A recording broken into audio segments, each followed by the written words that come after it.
welcome back to the channel. This week we are going to be ranting about the new Descendants 5 movie. If you watched the previous video, you'll know that I mentioned doing a video on Descendants 5, but that it ultimately decided to scrap it because I didn't feel like I had enough to say about it that wouldn't be obvious to someone who was watching it. However, since then I have been reminded that just because something is obvious to me doesn't mean it's obvious to everyone. And also, the more I thought about it, the more I realized I had to say on the matter. So I rewatched Descendants 5, took lots of notes, and here we are. We have so much to yap about. The first item on our list coincides with the very start of the movie, and that is showing versus telling. If you've seen the movie, you'll know that the opening is narrated by the Cheshire Cat. So Red got her wish for a caring mother and Chloe saved her mom. But when you change the past, there can be some unintended consequences. Now, having a narrator isn't necessarily a bad thing, but in this case, it totally breaks the #1 rule of cinema, which is show, not tell. Essentially, the first minute of the movie is just the Cheshire Cat giving us a recap of what happened last movie. And I understand that they were probably worried that most people had burned those memories from their brain and so needed a quick reminder. But I'll be honest, if they were doing their job correctly, they wouldn't have needed to resort to telling versus showing. They could have reminded us a little more subtly, a little more artfully in the first 10 minutes or so to help people who didn't remember or hadn't watched the previous movie caught up. But let's be real, no one who hasn't watched all 4 movies is going to be watching this one. And on the off chance they haven't seen the other ones, it's not really gonna matter. It's just as confusing. Essentially, having this narrator was a huge cop-out and a way to launch them into the story without doing any of the groundwork. This isn't a problem just in the beginning. Throughout the entire movie, there's a lot of telling and not a lot of showing. We are told a character has this trait and we don't really see that the character has that trait. I don't know if that's lazy writing, I don't know if that's amateur writing, but at the very least, it is poor writing. However, I don't want to spend too much time on this topic because there is so much more to talk about, and honestly, this is the least of our concerns.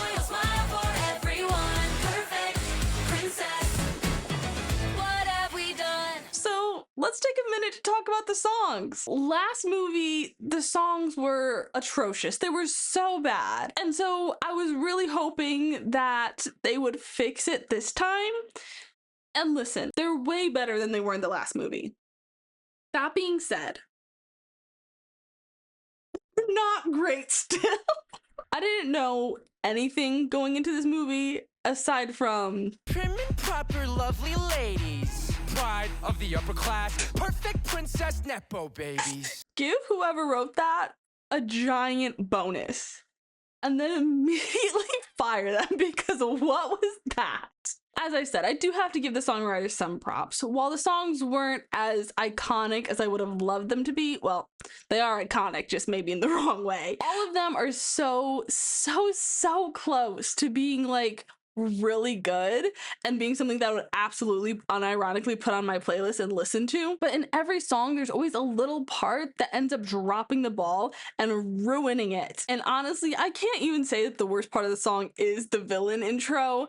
I'm pretty sure the worst part of the song is the hero intro. It's our 2 favorite princesses, call us royally blessed. It's clear we roll with the best. It's good every time. It's the hero intro into the villain intro, I think, is really what gets me. It's the fact that it's back to back, just absolutely pounding us to the ground with this double whammy of cringe versus cringe. I do think that both the hero and the villain intro do help to demonstrate the point that while the songs are upbeat, they're catchy, they're kind of fun, they're also extremely on the nose. There's no poetry, there's nothing particularly clever when it comes to the rhymes or what they're saying. It's just very straightforward, which is a little nitpicky, but as someone who grew up on the Disney classics, especially the Disney princesses, we expect a little more from our songs. We expect a little poetry here and there, a little lyricism, if you will. Again, this isn't just a problem for this song, it's a problem that stretches through all the songs in this movie. They're so close to being good, and yet they just fall short every single time. And it's kind of heartbreaking because they were so close this time. Sure, all around. I have a sister now. Figure it out together. Now, the main plot of the movie is that Chloe and Red have just come back from a time travel adventure where they altered the timeline so that now Red's mom is good, and that's about it. Red's mom is good. She doesn't want to kill everyone anymore, which is fantastic news. It's a great trait to not want to kill everyone you see. However, since one villain was eradicated, apparently the timeline needs to come up with a new villain, and so the Mad Hatter takes her place. After all these years searching, my oracular has found the pocket watch. Now, the Mad Hatter, back in time when he was a kid, saw Chloe and Red time traveling, and so he's been obsessed with time travel ever since then, and everyone thinks he's crazy, and he's gone mad from that. However, one of his magical devices ends up spotting Chloe and Red putting the time machine into a secret vault that the Queen of Hearts has, and that's what sets the plot in motion. He wants the timepiece, and he's willing to do whatever it takes to get it. Now, if that all sounded super convoluted and you're a little lost, don't worry, everyone else is too. Oh, I love parties. Where's the pocket watch? Oh, isn't this all a little over the top? Tell me where it is, or I'll tear apart Wonderland to find it. I know this is such a small, nitty-gritty detail that doesn't matter because it's not the point of the movie. But why on earth do all these places have so little security? Why was he allowed to just walk in? Where are the guards outside patrolling the palace? She had guards in the last movie. They weren't very good, but she had guards in the last movie. Where'd they all go? It was just the people in her throne room who were guarding her. She couldn't call out for help as soon as he tried to trap her in the room. But like, guards, security. There wasn't like an emergency bell that could be rung. No one saw him walk onto their land and was like, hey guys, the Mad Hatter, the evil guy who we locked up before, is here. Like, nothing, no one. And more than that, the whole movie, and I mean the whole movie, the Queen of Hearts is trapped in this little room in this castle. No one's trying to rescue her. None of her guards. Where'd everyone go? No one's concerned. There's no one else in this palace who could help. I don't know. I think most of this frustration is carried over from the last movie when the Queen of Hearts was like, I'm gonna take over Oradon, and then like took over the school and was like, I'm the queen now. Like, you took over the school. The school, that wasn't the palace. That was the school you took over. The palace is doing fine. They're minding their business. Also, where are the guards? You have all these children of famous fairy tale people, of kings and queens, and you just left them all unguarded. No one was like, hey, I haven't seen my kid in a while. Maybe like I should check up on them. Wasn't able to get into the school. Called up the palace and said, yo, get the army ready. Like, do they have an army? Does Oradon have an army? I think they need to get an army because this keeps happening. People keep taking over areas without like any resistance. And it's just like 4 kids standing there like, no, stop. Like, where's the guards? I think this would be a wise investment. Are the only inhabitants of this island royalty? Are there not like peasants? Is there like custodial staff or something? Like, what do we have here? I feel like we never see anyone who lives here. Anyways, it doesn't matter. No, it doesn't matter who lives there. It's just like, surely these people have guards. We have money. Surely we have something. Hey, Robbie Hood. Show his collection box. Drop the act, Max. No one's buying it. I know you're not dissing my crew.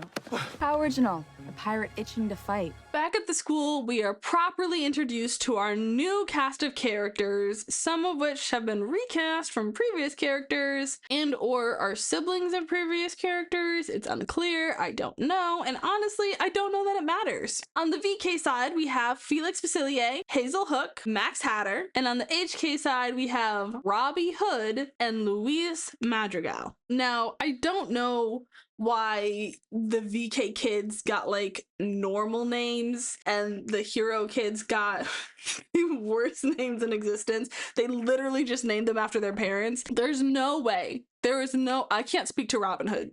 Maybe he thinks he's the greatest thing ever, and so his son needs to be named after him. However, Luis Madrigal, there's no way your mother, Luisa, named you Louise. There's no way. She's not mean. She's not cruel. I know that in my heart, that she's not cruel. And I know this is not a hot take, but I'm genuinely so flabbergasted. It's just like, we couldn't have gotten any more creative than that. I refuse to believe that that's his name. And then they gave him the same powers as Louisa, which one is stupid, because the reason they made Louisa strong is because most of the time men are portrayed as super strong and women aren't, and so it was a gender swap. There was purposeful, and just giving it back to a man that doesn't do anything, that doesn't say anything, that it's just like, okay, the man is strong. Congrats. I can walk outside and go find 4 of those. Like, I don't, like, just literally a carbon copy of his mother, which is absolutely crazy. I know for a fact that man is bullied relentlessly by his cousins and everyone in the village. Everyone gets their own unique power, and he just happens to be the only one who gets the same power as his mom. Grandma hates him. And Kanto 2 is just gonna be about how grandma's picked a new target, and it's I don't think his name is Luis. I'm retconning it with the power vested in me. Either A, he does have the same powers as his mom, and so everyone in the family just calls him Luis because, like, haha, you have the same power as your mom, so we're just gonna call you by your mom's name. Loser. Or B, he actually has no powers, and so he just pretends to be strong. So he just works out a lot so that he can pretend like his power is being strong. In which case everyone also still makes fun of him and calls him Luis to make fun of him because his power is like his mom. He just wants to be like his mom. Or C, his name still isn't Luis, but he does have a power, but it's just like a really like lame power, and so like he's embarrassed, so he just pretends to be really strong, like that's his power, and so everyone makes fun of him and calls him Luis because, you know, he's trying to be like his mom. Personally, in my headcanon, I think I want his name to be Diego, and I think I want his powers to be talking to animals. For no particular reason. So yeah, pick your poison. No matter what, he's getting bullied by his family. What is that? The queen. Thank you. Stop messing around. You can give it back now.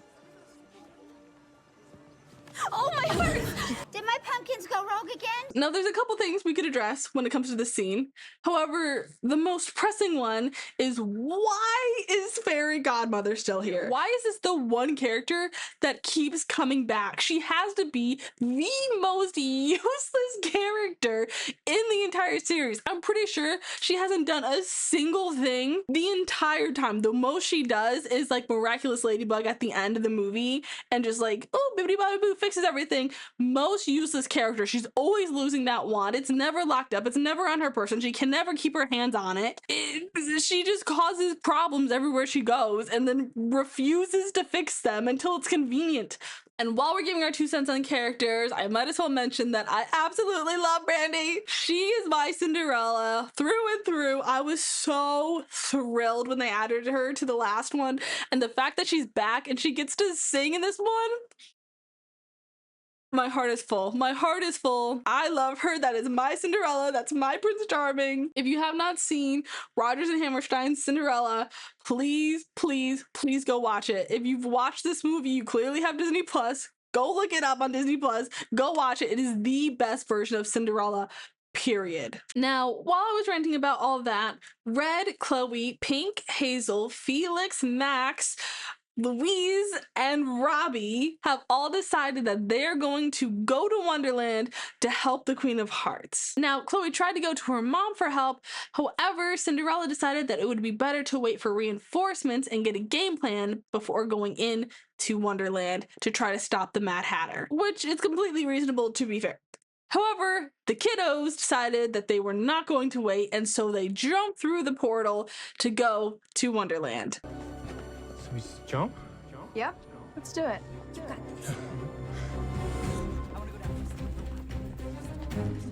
It's your show, princess. It's not princess, it's just red. Really good line. Now, you may have noticed when I was rattling off all the character names that it felt like a lot. And that's because it is. That's not to say that the number in itself is too many, but more so that we just don't have enough time to establish any of their characters. Because mind you, 8 out of the 10 main characters are brand new. We have never met them before. We don't know anything about them. And so they're having to do a lot of surface level establishing, which is where that telling comes in that I was mentioning before. Essentially, the character arcs of everyone suffers because there are so many that we not only have to establish, but then build and follow through on. And this is something that the writers realized as well, because instead of giving it the good old college try, they decided to just give up. They literally abandoned characters left and right throughout this entire movie. And literally, not only do we not notice when characters go missing, but the gang doesn't even notice. The people who are supposed to be these people's best friends don't notice that they go missing until like they've been gone. Like they've been gone and all of a sudden everyone's looking up like, oh, where are they, by the way? I kid you not, you could literally take out at least 4 of the main characters and nothing in the movie would change. No one would notice. You wouldn't even have to amend the script because the 4 characters that we're eliminating have like 2 lines. You can just get rid of them. It doesn't even matter. Like, no hate to the actors or anything. They did a great job, but story-wise, we did not need those characters, and I genuinely don't know why they're here. That being said, I do really love Hazel Hook and Max Hatter. Also, while we're on it, Max needs eyeliner. Like, stat. So where's this palace of yours? I don't see it. The castle does not need to be right here. It's gonna be a journey. We're gonna be okay. So while the kids try to make their way to the palace, the Queen of Hearts tries to escape.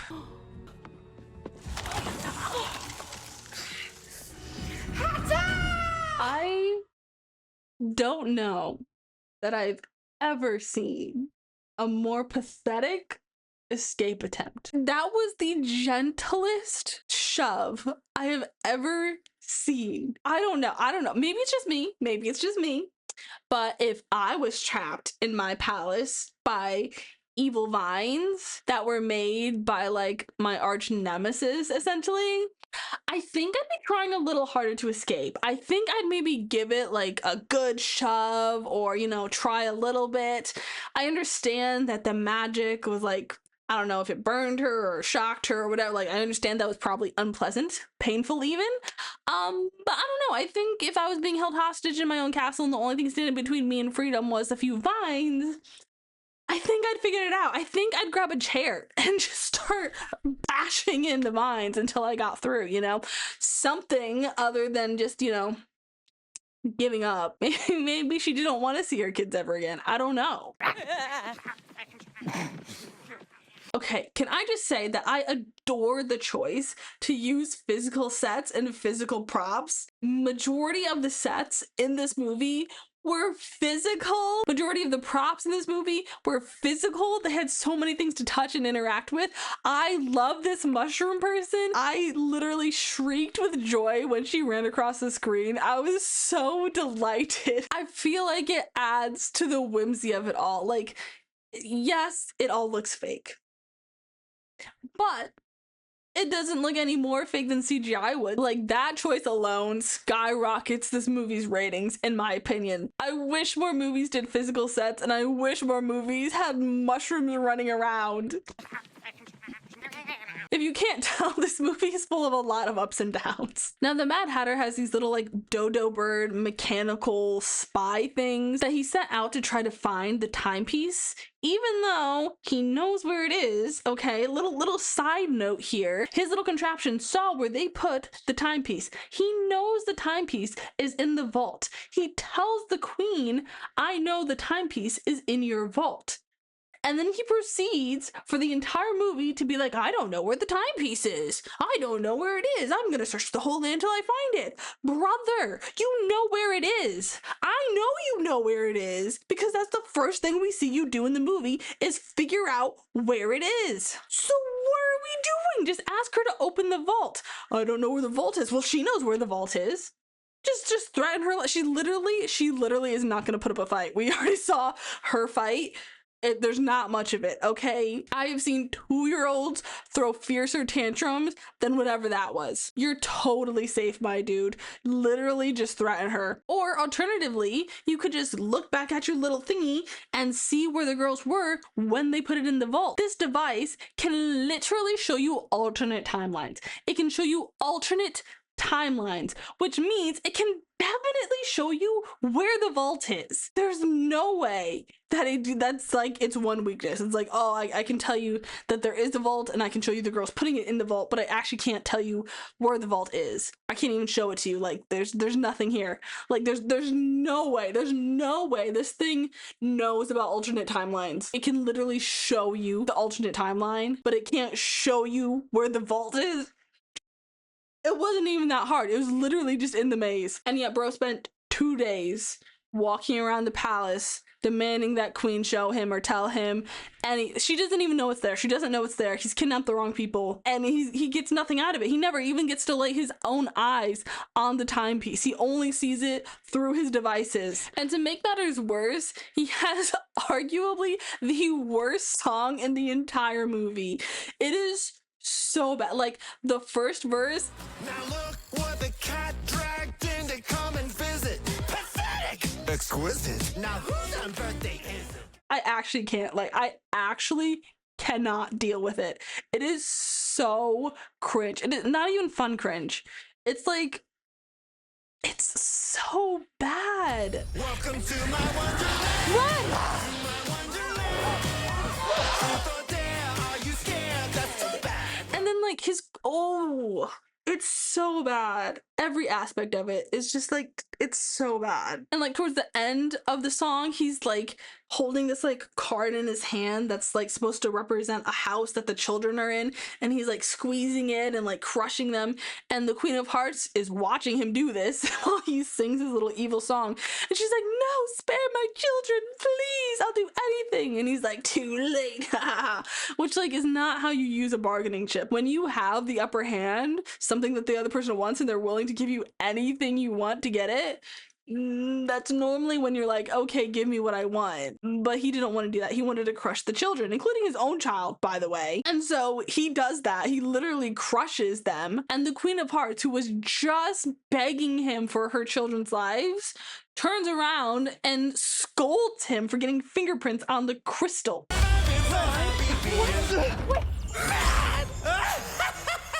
You're getting fingerprints on my crystal. Ma'am, to the best of your knowledge, your children just died. They just got squished. He just killed them. And your only comment is to get upset about him getting fingerprints on your crystal. Like, what are you talking about right now? Is that really your main concern?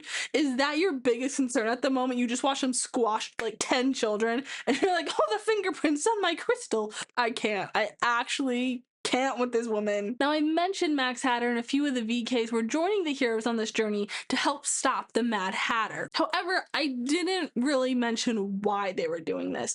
And the reason is that Max Hatter, who, if you haven't guessed, is the son of the Mad Hatter, really wants to redeem himself. He really wants to separate himself from his father's legacy and make his own name for himself. So he feels that if he helps take down his father, that maybe people will stop seeing him as a villain and start seeing him as a friend, a hero, a person, and wanting to support him, his friends go along with it. Now, all that to say that in the second verse of the Mad Hatter song, Max takes over temporarily, and he has this line. My father is twisted. Well, you are related. What? My father is twisted. Well, you are related. First of all, those sentences have like nothing to do with each other. They are completely separate. We are talking about two different things here. It's implying that Max is twisted. However, the most twisted thing he's done is like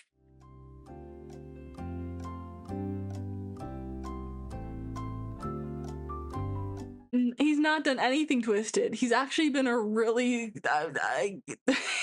the most twisted thing he's done the entire movie up to this point is like call Red a nepo baby.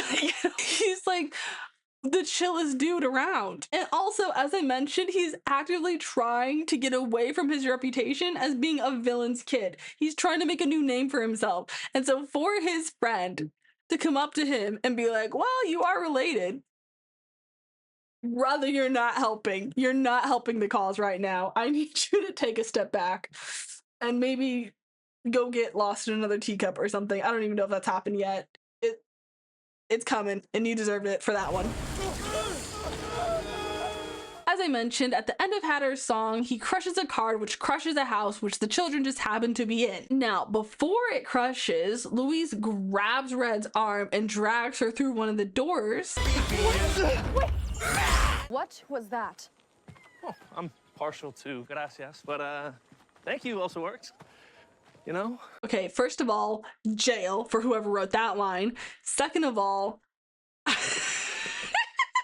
I really, really hope that every time this actor goes anywhere and says thank you to anyone, the only response he gets is, I'm partial to gracias. I'm partial to gracias. Can you imagine? Oh my god, the rest of his life. This poor kid, like, it's so good. It's so good. And what's even crazier is that immediately after this, Red just starts trauma dumping on him. You got me, okay? I don't like bows. I prefer swords to sparkles, and this isn't my backyard. I didn't... You try being shut off from the world your whole life, and the minute you get a whiff of fresh air, you screw it up. Now, one way or another, the kids end up reuniting, and this is where they end up spotting one of Maddox's spy dodo birds. Maddox is the Mad Hatter's name, by the way. Well, we've got a bigger problem. Whoa, that. It must be a spy from Maddox. Is it one of your dad's? Looks like it, and we gotta destroy it. Or we can try to use it. No, he's right. It's too risky. I hate this stupid little dagger that they gave Chloe, especially because apparently she could have had a sword. She was supposed to have a sword, and you can just imagine how epic that would be if she just was like pulling out a sword and like wielding it. Like, that sounds so awesome. It would go with her character, I feel, so well. And instead they decided to give her the tiniest dagger in the world. It's basically like a pocket knife that she just keeps in her that she just keeps on her boot. It doesn't feel threatening in the least bit. Like, she would have to get so close to someone in order to even pretend to be able to use it. Decisions were made. I got a killer right hook. Even you can't think it's a coincidence he led us to that madhouse. Before someone gets a nose ring they didn't consent to. The most Gen Z sentence I have ever heard. Absolutely love it. Absolutely love it. No notes. Also, I don't know if you noticed, but we actually have already lost 2 of our party members. I didn't notice that they were missing. The characters in the movie didn't notice they were missing. So they clearly don't matter, and we're going to move on. I haven't used it in years, but it leads directly to Bridget's throne room. It's time to be brave like my daughter. I'm coming, Chloe! But not like this. Now, I understand what they were going for with this line, like, oh, her daughter's being brave by rushing in to go help and save the day. However, it isn't not brave to want to come up with a plan of attack when you're facing an unknown enemy, especially because the people who would be going in to rescue the Queen of Hearts don't know Wonderland as well as a native would. So they're going in practically blind, it seems. So I don't think that the decision to hold back and try to gather forces for a rescue operation was a bad plan or a cowardly move. I also don't think that rushing in right away was particularly brave or even smart. I also don't think either decision was a bad decision. That being said, I do feel like the line was a little disrespectful to everything that Cinderella has been through. Cinderella is literally known for being brave. She literally, especially this version of Cinderella, she was so courageous, and maybe she's felt like she's lost some of that over the years after becoming queen. However, we don't really see that. We're kind of told that from Chloe. However, Chloe is a kid who is frustrated isolated with her mom because she wants to do something and her mom wants to take a different plan of action. So I didn't really count that as like a hard fact that Cinderella was being cowardly. I don't think she was being cowardly. I think she was being an adult about it. I don't know. It just rubbed me the wrong way a little bit. Like, what do you mean brave like your daughter? You were brave. She's brave like you. But since we're talking about Brandy again, I have to mention that I love her outfit. Actually, all of the outfits in this movie are so good. The layers, the sparkles. Look at Chloe's outfit. Is it not like just, it's so perfect. It's so cutesy. I literally want her outfit so badly. I want to be Chloe for Halloween. They went all out for these costumes. Literally everyone is dripped out. Max is literally just missing eyeliner. Say what you will about your stepmother's parenting, but you can sure handle yourself with a broom. Parenting? You can't say that to her. Oh my god. Say what you will about your stepmother's parenting. You mean the stepmother that like abused and neglected and manipulated her? You mean that one? You sure know how to wield a broom? You cannot say that. You can't. Yeah, I mean, you know, say what you will about all that trauma you had to go through as a child, but at least you know how to use a broom. Like, what? Fired. Also, if Cinderella could get through those vines with a broom, I know the Queen of Hearts could have gotten through them with a chair through the window. Like, be so for real. Unrelated, but this entire movie I've been waiting for Prince Charming to get a single line because he hasn't said anything yet, and he finally gets one single line. She went in alone? I couldn't convince her to wait. Now it's a party. I'm so proud of him. That's my Prince Charming. After traveling all day, the sun begins to set and the kids decide that they need to find a safe haven to spend the night. They end up finding this giant enchanted willow tree and decide to spend the night underneath it. You're siding with them. With him? Okay. Hey. I think that's my cue. He's trying to help too, and he's being judged for what his dad did, not for who he is. I'll go with you. It's my mess too. No, I think he needs to hear it from me. Girl, I don't know how to break this to you, but like, he does not know that you're a VK. He fully thinks that you're a princess. Okay? He does not want to hear anything you have to say, especially given the way your sister just spoke to him. And like, what? Also, hold on. Where did Max even come from? Who banged the Mad Hatter? Is that crazy? Is that like, because he's been crazy since high school. Wacko mad. Where is his mom? Who? There's no way. There's no way any woman abandoned this child to the crazy evil guy. Where is this man's mom? Where did he come from? Anyways. You and your fearless leader on the outs? Red's not my leader. She's my friend. Right. Like the Smees are mine. But my dad? He always taught us you only have yourself to rely on. It's the best lesson I ever learned. Sounds lonely. Is that so? Well, I ain't never let me down yet. Can you say the same about your partner, Red? First of all, why is she brushing her hair? Do not, Hazel Hook. I know you know better than this. Do not brush your hair. 2, absolutely clocked her. We love Hazel Hook in this house. Now, as they're sleeping, Maddox Hatter decides to pull a little prank and shrink all of the kids and transport them onto a chessboard. So in the morning, they all wake up really small and on a chessboard. They'll learn to play by my rules one way or another. You're thinking too small. Where are we? It's huge! We're toast. Hey, leave my brother alone!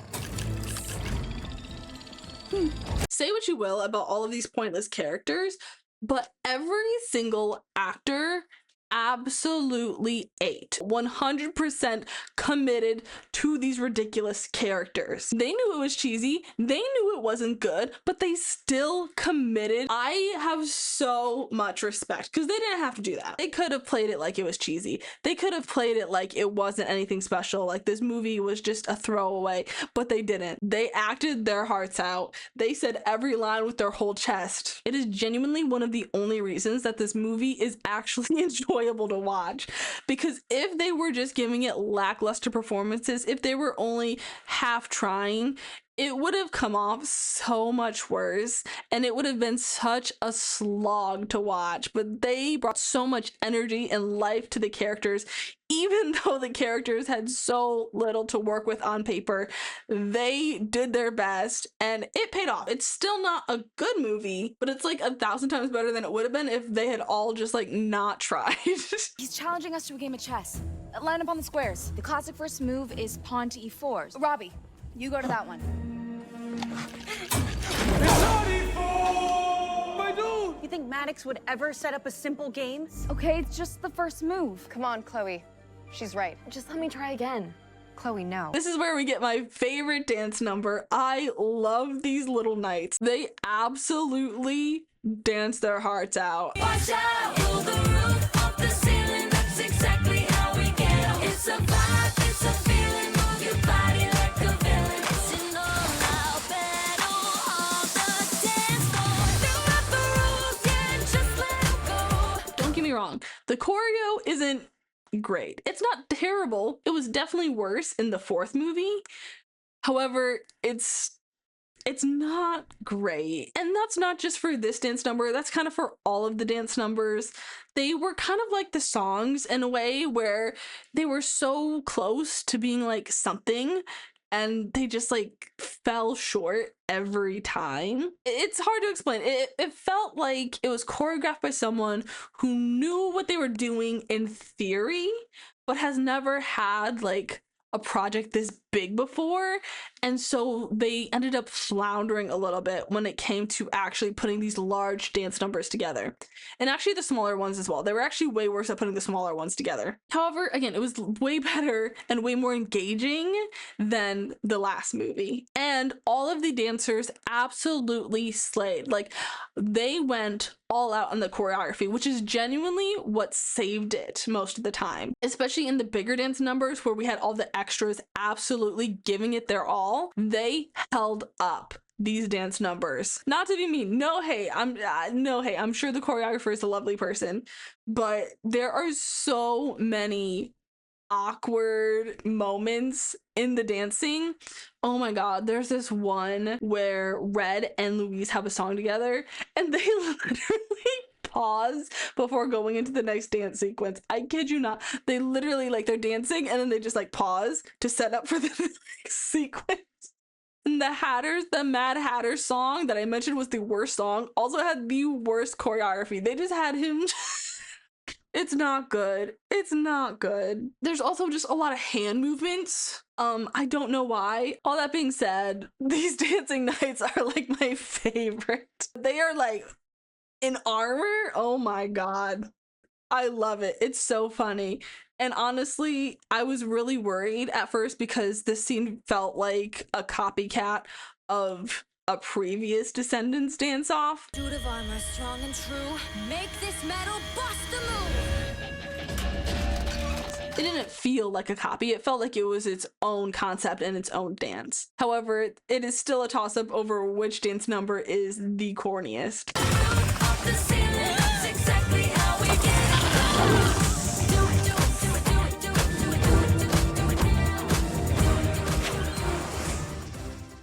Now, Chloe's arc throughout this movie is very reactive. She doesn't have a lot of control over the narrative. Going into this adventure, she was trying to help Red with her mother, since in the last one, Red helped Chloe with her mother. However, as they're going along, she's realizing more and more, as Hazel Hook pointed out, that her and Red are less of a team, and that Chloe is seen less as an equal partner in this, and more as just one of the extra people following Red around. It hurts her that Red respects the opinions of strangers over her own best friend. Over the course of this adventure, Chloe has spoken up many times trying to offer ideas and suggestions, trying to help the group, trying to take the lead, and each time she has been blown off, spoken over, or ignored. This all comes to a head at this dance battle where Red and Hazel use Chloe as live bait without warning her. This is where Chloe finally gives up and ends up losing her voice. Not literally, but in the sense that she is tired of speaking up, tired of trying when all she does is get spoken over and ignored. And not only is this frustrating for her as the character, but it's frustrating for us as the audience because her plans sound so much more interesting than what ends up happening. At the beginning, she suggests that they capture the evil dodo bird that Maddox has spying on them and like try to rewire it so that it spies for them instead. And that sounds awesome. That sounds so cool. But instead they just walk around the forest a little bit until nightfall. And then for the chess game, she decides to try to play chess, like actually play the game of chess, makes one wrong move and they're immediately like, no, you're done. Like, we're not doing that, which sucks because I wanted them to have their Harry Potter moment. Once I make my move, then you're free to check the king. And instead they had a mediocre dance number, so... Hey, you okay? My best friend just used me as live bait. You think I don't know how that feels? You went up to her. You asked her if she was okay. She answered and you... The chessboard set us too far back. I don't think we'll make it to the Oraculum tonight. I know a place. Now, after their big chess and live bait fiasco, it is once again evening time, and so they need to find shelter for the night.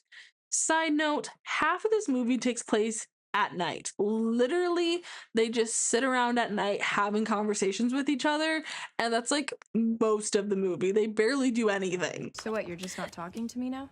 I just don't know what to say, Red. And if you can't even see the problem, I'm not sure where to start. Now, Red and Louise, not wanting to deal with all of that, decide to go for a little walk. Do you want to talk about it, or? Not sure if I'm making it better or worse. You do that a lot. You don't give yourself enough credit. Hey, you're a good leader. Literally just used her best friend as live bait, by the way. And you're out here trying to save your mom. You're bringing it. That's right, folks. After 2 lackluster conversations that had little to no chemistry, the two of them decide that they're in love. So I feel like this is a great time to give you my 4 cents on these couple pairings in this movie. So first of all, I fully thought that Red and Max were the writer's endgame. I thought we were kind of catching a vibe, getting some hints, having some subtext. Like, I fully thought that that's where this was going. Like, are these moments not giving potential lovers? You can give it back now.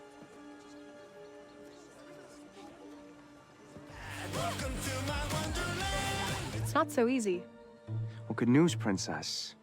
It's your show, princess. So that's the first thing. The second thing is that I fully thought that Hazel and Louise were also going to be a thing. Only because they had their little, like, I don't dance sequence where they were, like, trying to, like, outdo each other. And it was just, it was giving flashbacks. Maybe that's my fault. Maybe I was reading too much into it. But, like...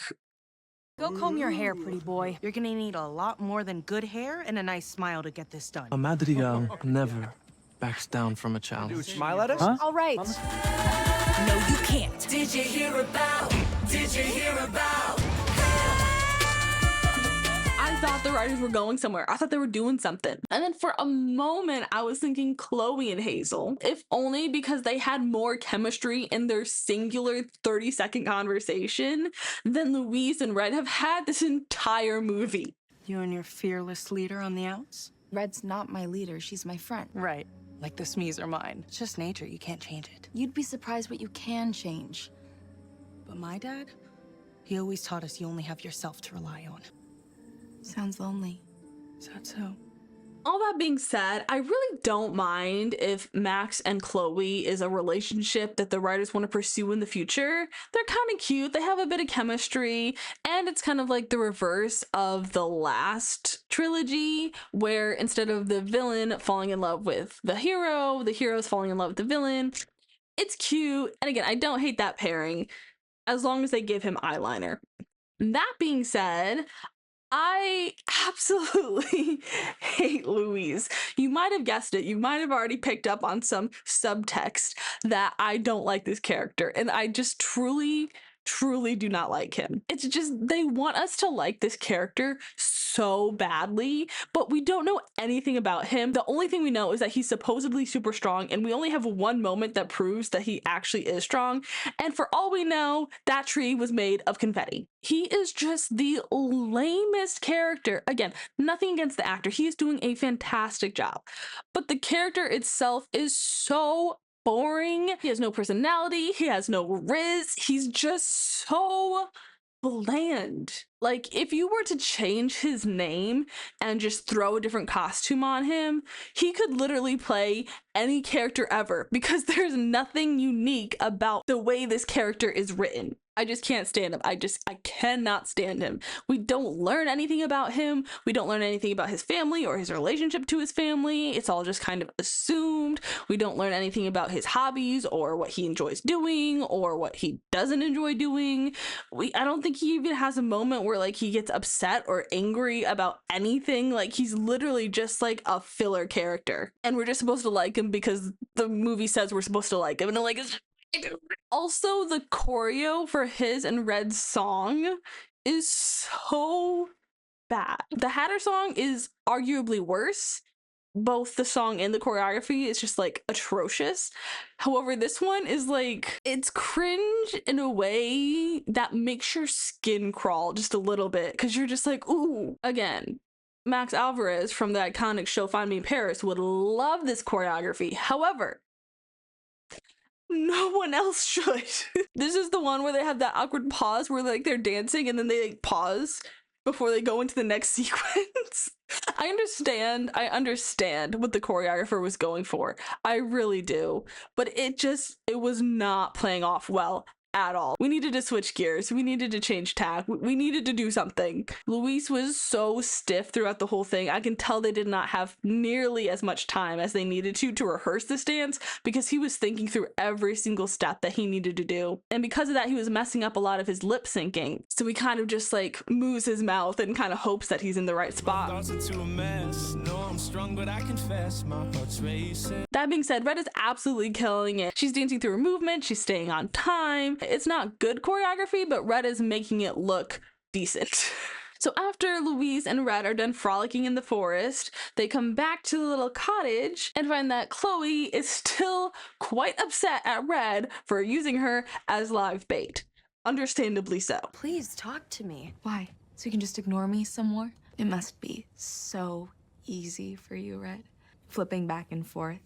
Hero, villain, sister, friend. You just ride any wave you want to get what you want. Chloe.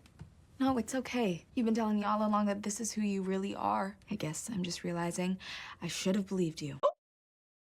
Now, while drama is brewing over with the kids, the Queenies are over here still just kind of standing around and doing nothing. Once again, if I'm one of these queens, I'm grabbing any piece of furniture in this room and I'm just smashing the windows with it. I'm taking everything out.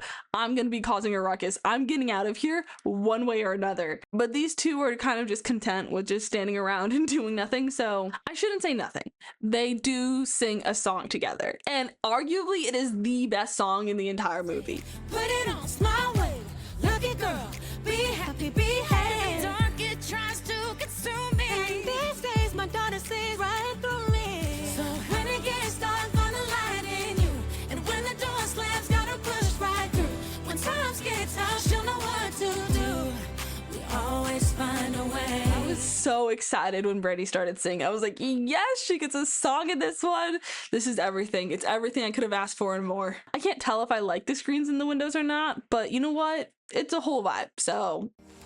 What are you two up to? Get down from there. Like, make me. Now, in an attempt to prove his loyalty to not his father, Max sneaks out in the middle of the night and decides to go to his father's workshop to try to find something that can help them defeat his father. He ends up running into the Cheshire Cat, however, who encourages him to take a look through the Oculus, which is like the magical device that can just like see things. I wonder what the oraculum will show you. I'm gonna use it to save someone instead. What if I told you your father was right all these years. The oraculum can answer all your questions.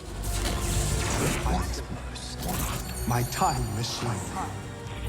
The time. It's the perfect place to keep this hidden. That life with my father, it was real? It was. The redhead stole that life from you. This angers him to his core because his entire life was stripped from him without his consent, without him knowing, and these two people were pretending to be his friends even though they're the reason that his life is so terrible. So essentially, not only does he find out that his father's not crazy and these two girls knew that he wasn't crazy and were just pretending that he was still, but he also finds out that those same two girls are responsible for his entire life falling apart. So with that information, he actually decides that he doesn't want to help them defeat his dad, that he actually would prefer to get revenge on them for screwing up his life.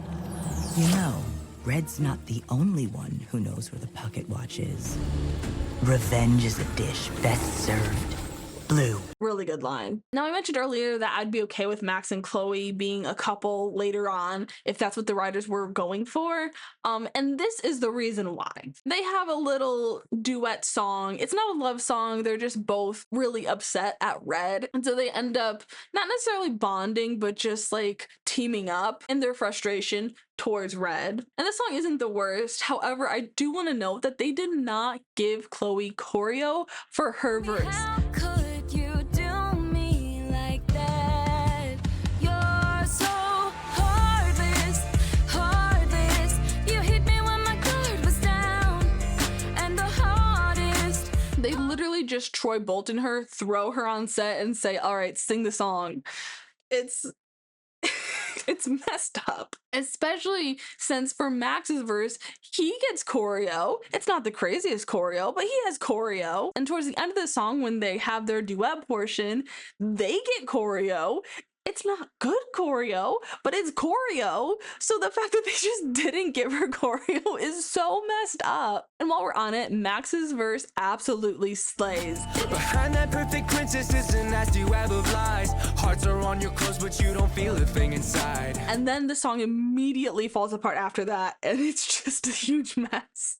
But his verse was really good. Now, during the song, Max concocts this like magic charm bracelet arm wrist thing that he ends up giving to Chloe and trying to like trick her into putting it on. Even though there wasn't much trickery, she clearly knew it was an evil bracelet and she decides to put it on anyways. No, I couldn't. No, I shouldn't. No, I wouldn't even dare. See how it sparkles? It's just like you.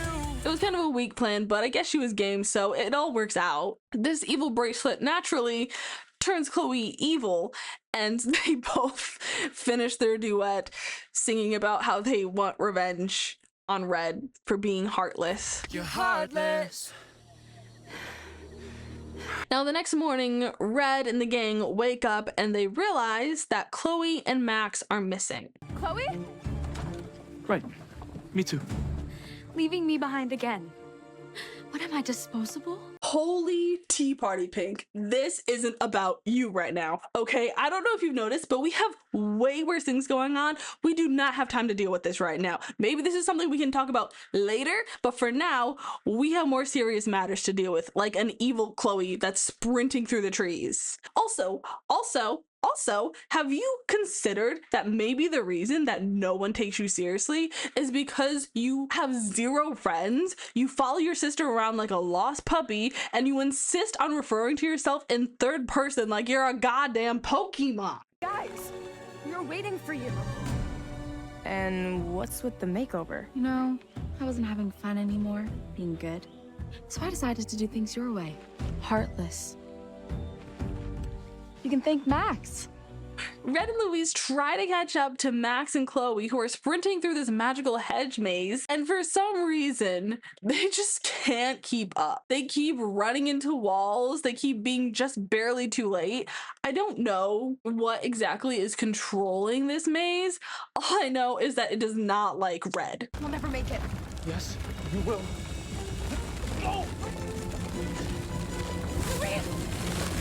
R.I.P. After Louise gets swallowed by a hedge, Red hits her lowest point. She doesn't know what to do. Her best friend has turned on her. She's all alone in this hedge maze, and she doesn't know how to stop the bad guys from winning. Ruthless. Ruined my life. You killed our leaders. You destroyed our island. You're such a disappointment. And this is where she finally gets a solo song. Also, as a side note, they gave her choreography, so. Will I ever know who I am? Will I ever get the chance?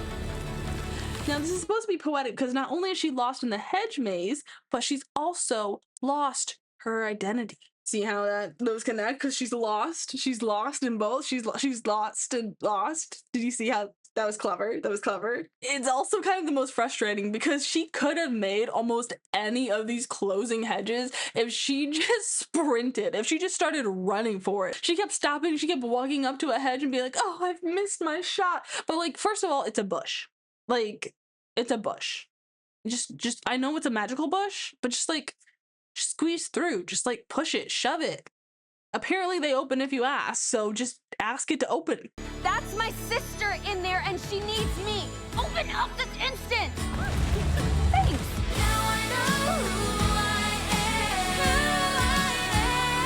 am. No, you don't. You don't. You don't know who you are. The Pink didn't fix anything. The issue was, am I a hero or a villain? Who am I? What defines me as a person?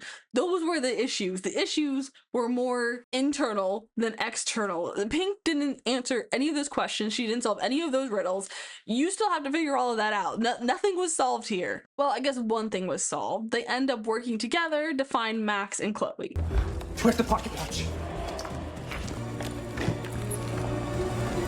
So click the dial, Chloe. Our pain will disappear. You think I'm doing this for you, Max? Or your dad? But I gave you that power. And I took it. Look to the future. A future where I'll finally be on top. You're a princess. You're already on top. And you'll know what it's like to feel invisible and pushed aside. Red was literally trapped in Wonderland for like her entire life with exactly one friend and a mother who did not like her. What do you mean? Just when all hope seems lost, Red decides to sing the song that they sang at the beginning, where they were talking about how they were best friends and how they were going to work together to solve issues. Figure it out together. Now, I'm pretty sure if I was evil Chloe, this song would have ticked me off, and I probably would have doubled down on my villain arc. However, Chloe, I guess, is more reasonable than I am because she immediately sees the light of day and rips off the evil bracelet and smashes it. Which, like, first of all, she could just do that. She could just rip off the evil armband whenever she wanted. That's something she could do. She just willingly had it on her arm and was like, yeah, I want to be evil. Like, at that point, it was just an excuse to get revenge. Like, what did the bracelet really do besides change her hair? The most evil thing she did was sprint through a field and hurt Max's feelings. It would have been way more interesting if she had turned evil earlier in the movie and then she ended up being like the big bad guy because the evil bracelet like maybe works better than Max intended, and because she still has free will while wearing the bracelet, she ends up becoming this just like massive threat that even the Mad Hatter like can't contend with. And because the bracelet is an actual evil bracelet and you can't just rip it off whenever you want, like it's stuck on you and you're permanently evil until it comes off, it would have just been like a way cooler, more interesting threat in my opinion, rather than the Mad Hatter who just, you know, walked around a castle for 2 days and barked at the queens who didn't know anything. He was holding the wrong people hostage. I don't understand what his plan was. Together on three. Ready? 1, 2, 3. It's gonna fall. So the two of them managed to save Max from a falling statue, and out of gratitude for that, he just like gives up on his evil plan. There was actually no reason for him to call it quits in that moment, but he just straight up gave up. He was just like, oh, well, saved my life. I guess what are we gonna do now? Guess we have to go defeat my dad. Oh, well. My evil plan didn't work. Evil bracelet wasn't very evil. Time to move on. Can I still be? Can I still be in your friend group? Oh, luckily none of them are good at holding grudges, so everything's okay. That is like the laziest writing ever. This is supposed to be the final battle, the epic moment where everything we've worked for all comes together and we get to see the incredible clash of good versus evil. And it ends with our villain just like giving up. After barely putting up a fight, mind you, all he did was make an evil bracelet and then he got sad when she took the bracelet off. There's just like no way we spent the last 70 minutes wandering around Wonderland just for the end fight to last 10 seconds and only end because the bad guy just decided to give up. And when I say give up, I mean literally give up. Like he just like stopped. He was just like, yeah, okay, I guess we're chill now. And then he just watched them throw the timepiece into these magical waters where it's like probably gone forever. And then it just like smash cuts into Louise ripping through the magical vines and saving the queens. Like, first of all, I told you those vines were like not an issue. Literally just grab a chair and whack, okay? Second of all, I thought the reason they couldn't is because like the vines like shocked them or like hurt them or something. He does not care. He does not gaff. He literally bare hands just rips through them and that's that. I know the argument is supposed to be like, oh, well, he's super strong. Apparently, you don't need to be super strong. Cinderella used a broom. She still had the broom as far as we're aware. She could have still just... It doesn't matter. It doesn't matter. It doesn't matter. The point is that they rescue the queens, they trap the Mad Hatter, and guards come in to take him away. Which, like, first of all, where have these guards been the entire time? If Louise can just rip through this with his bare hands and Cinderella can rip through the vines with a broom, surely y'all have like a sword or an axe somewhere in this kingdom. Y'all used to be chopping off people's heads. You guys have like weapons. None of you thought to come in and try to rescue people? Like, what were you getting paid to do this whole time? Second of all, the queen is like, okay, Mad Hatter, screw you. You're going back to jail. Goodbye. And Red steps up and she's like, wait, Mom, it's my fault. This is all my fault.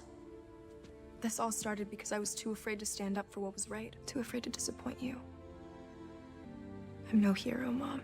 It's what a person does that defines them. Also, she doesn't explain why it's her fault. She's just like, no, Mom, it's my fault that he decided to take over the castle and hold you hostage and threaten our lives. Like, no, it's not. It's not. It's kind of your fault, sort of, that he's turning into a villain, but it's also not fully. Like, that responsibility fully falls on him for making those choices and becoming the person he is today. He decided to do that on his own. He didn't have to. No one forced him to become obsessed with time travel. Like, that's on him. But either way, her mom brushes past this and she's like, don't worry, daughter. Hero's just a word. And maybe so is villain. Hero? That's just a word. Then maybe so is villain. Okay, yeah, you're right. You're correct. They're just words. It's a good moral. I don't know. With that revelation out of the way, they decide to throw a party.